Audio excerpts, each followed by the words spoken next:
Hello, hi. In this lecture, we are going to learn how to position an HTML element within the browser. Okay, this is the reference link which you can follow to understand more about positioning. Okay, since we are not doing the HTML course separately, it is assumed that you already know a basic HTML. But I'll be introducing some of the basic concepts wherever necessary. So before starting about positioning, we will just give a basic intro about the HTML elements.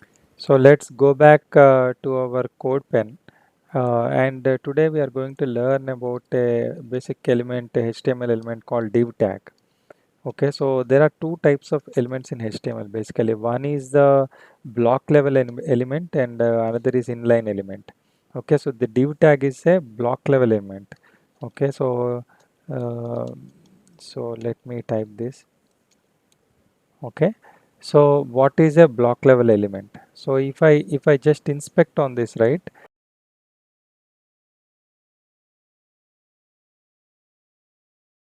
So if I just inspect on this and if I hover over this, right?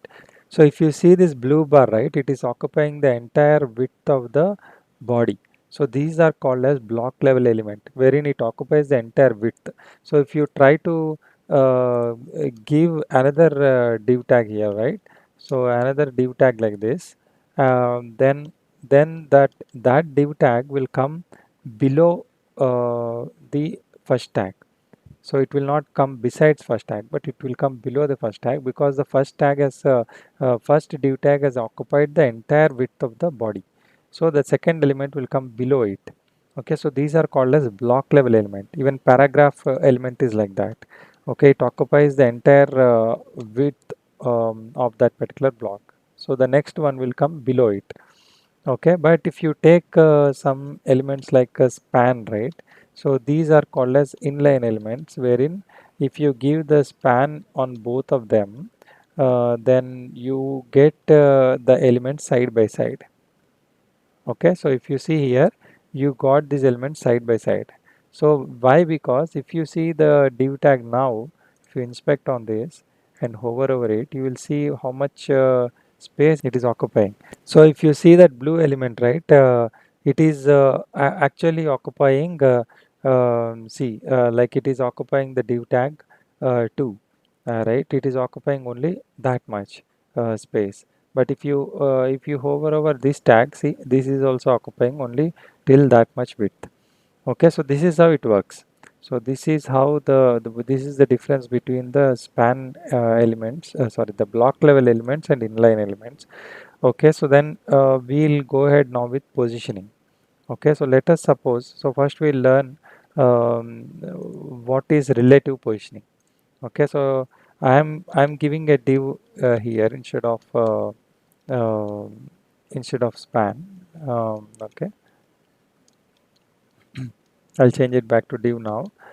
Okay, so now if you see the if I have, let us suppose, four tags. Okay, and another tag also like this, and this is tag 3 and this is tag 4.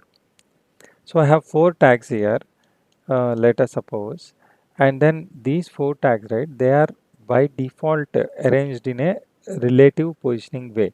Like for example, if you take div tag 2, right, this div tag 2 is arranged below div tag 1. We haven't specifically mentioned where it has to be there, but it has automatically come below the div tag 1 because it has been positioned relative to div tag 1. Div tag 3 is positioned relative to the prior element. So this is called as relative positioning. So by default, the position value is relative for any of the HTML tag. So every element in the HTML by default will get relatively positioned to the prior element which is added in the order of in the HTML. Whatever order we have added the elements, in that order it will position the elements. Okay, so this is one kind of positioning. So next, let us move to another thing, which is like how do you position an element with respect to its parent. Okay, so let us suppose all these div tags, right, are there in another div tag. So div is nothing but just a division. Okay, so we are just creating a division in the page. Okay, I'm just adding, I just wrapped all these div tags into another div tag. Okay, so all these tags, sorry, I have to close these. Yeah, so I have closed all the div tags now. So all these four div tags are present as part of this parent div tag. Okay, so let us suppose if I want to, like, let us first inspect this one, or else let us add a class here. Okay, so I'll say class equal to parent. Okay, so since this is a parent, and I'll add a certain border to this parent. Okay, I'll just add border 1px solid black, so that we know what is the border of it. So this is the space the parent element is occupying. So since we have given the border for the parent, right? So this is the space which parent element is occupying. So now if you see this div tag 2, it is actually relatively positioned with respect to div tag 1, right? But if I have to position instead of this positioning this tag 2 related to this one, if I want to position this tag 2 related to its parent, like for example, maybe I want to put the tag 2 here at the bottom right, or bottom or the top right. How do I do it? Okay, so that is the problem given to us. Right, so what I need to do is, first I need to just add position relative to this parent. Okay, we need to explicitly mention that that parent is relative. So why we need to mention that, we'll take up later.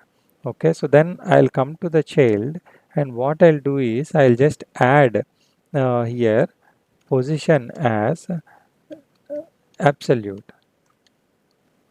Okay, position as absolute. So immediately it has changed. It has became the absolute positioning, wherein it has overlapped over tag 3 now. Right. So if I want to position it in the bottom right. So what I'll do is I'll just say bottom, and I'll say 0 pixels. Okay, and I will say, so when I say bottom 0 pixels, see, it came to the bottom. So it came to the bottommost part, right? And if I want to position it on the right, I will just say right 0 pixels. So now it has been positioned relative to the parent element, wherein all these are positioned relatively with respect to each other, but this element div tag 2 is positioned with respect to relatively with respect to parent. So that is why we are giving the relative positioning here. We are saying this is the parent which is relative, and this child which is absolute has to be positioned relative to the parent element. So that is what we are saying here. Position it relative to the parent. So to indicate that, we'll have to add position relative to the parent, and we'll also have to add position absolute to the child. So this is the way you position an element with respect to its parent. But instead of positioning it with respect to the parent element, if you want to position it with respect to the body, then all you need to do is you just need to remove this position relative. Okay, so then this, if you see, this one is positioned with respect to the body, because here we did not say that this child has to be positioned relative to the parent. So how do you mention that thing, that this child has to be positioned relative to the parent? By adding this tag explicitly, by mentioning that the parent should be parent is relative, by explicitly mentioning this, what you are saying is position this element with respect to the parent. If you just remove it, it will position the element with respect to the body. Okay, so this is the difference. Okay, so then let's move on to the next thing, wherein what is the fixed positioning. So till now we have seen that if you have to position an element with respect to the parent and with respect to the body, we have seen. Right, so let us suppose I am positioning an element with respect to the parent. Okay, and I'll add some lorem ipsum code. Okay, So lorem ipsum code is just like a code which is generated, which just looks like English. It's all rubbish language, but it just looks like English. So we will just use it for the sampling purposes.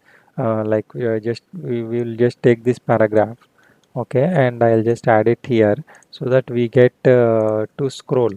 Okay, so I just wanted to add the scrolling to the browser, which is not there right now. So I'm just adding some junk elements here so that we get that scrolling.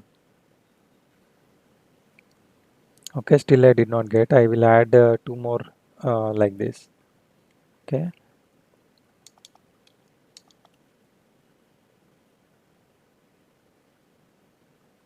Yeah, so now if you see, you got the scrolling, right? So if I try to scroll, right, this element is also scrolled above, right? So because this is positioned with respect to the parent, what is happening if you scroll the element, parent element got scrolled, and hence this tag which is relatively positioned also will scroll. Okay, so let us suppose I have positioned it instead of with the parent, right? I position it with respect to body, let us suppose, and I say instead of bottom 0, I say top 50%. Okay, so or else I'll say top as 20%. Okay, 20% of the body it has to position. Okay, and I will say right as 0 pixels. Okay, so now it has positioned this with respect to body. It looks as if it has positioned with respect to this parent element. So I just add one more. So now it looks like, so it came uh, out of the body, right? So out of the parent. So it is clear that it is positioned with respect to the body. But if I scroll right, even that gets scrolled. As this element is positioned with respect to the body, if we are scrolling the body, that also gets scrolled. So if my requirement is to fix this element here, and even though I scroll the body, that element should not scroll. If that is my requirement, then how do I do it? So that is the question. So in that case, what we use is we use position as fixed. So what we are trying to do here is we are trying to fix the position of that particular div tag with respect to the browser viewport. Instead of fixing positioning it with respect to the body, we are trying to position it with respect to the viewport of the browser, and we are making it fixed so that even though you scroll it, that doesn't scroll. You see, that doesn't scroll. So this is how you position it with respect to the browser viewport. So now what we need to see is what is this position sticky. So to understand that, we'll just go to this W3 schools and see what is that sticky positioning, and we will just experiment there and we will know it. Okay, so this is one of the positioning which is sticky, right? So we will go to that sticky positioning, okay, and we'll just try this code. So I just went to this link which I gave in here, and I'm just trying to scroll till sticky. And W3 School is very good in this respect that they will give something for us to try. So we can just open that and try it out. So this is the code they have written. So they are telling try to scroll. Right, they have added some scrolling part and they are asking us to scroll. So this is the part which is sticky. I am sticky, it is saying. So if you scroll, so when it hits the top of the browser, right, it becomes sticky there, or it became fixed there. Until it hits the top of the browser, it scrolls. But when it hits the top of the browser, it becomes fixed. So this is called sticky positioning. Okay, so this is especially used to for the menus or something, wherein you just when you are scrolling the menu, which is like jump links or something, it has to scroll. But when it hits the top of the browser, it should become fixed. So any element, if it has certain requirement like this, you can just add this positioning called sticky. Okay, which makes it behave like this. Okay, so these are the different ways in which you can position the element. Okay, so whenever you see the design, Now earlier we saw what is the box model, right, wherein we saw what is the border, padding, margin, width, height. So whenever you see the design, first you try to analyze, did they add the any border, and what is the style of the border, did they add any padding, what is the padding, what is the margin, what is width, height. Okay, that you will try to assess. Then you will try to assess what is the positioning in a particular component. Like let us suppose if you take some cards layout or something, right, you have to see in that design how exactly the things are positioned. Okay, so are they positioned relative to one another, or is there any absolute positioning, fixed positioning with respect to the browser or with respect to the, so you need to think in all these ways. Okay, so then you will get an idea as to which property you will have to implement. Okay, so this is the way you need to think. Okay, yeah, hope you have got a good idea. So in the next lecture we'll see about alignments. Thank you.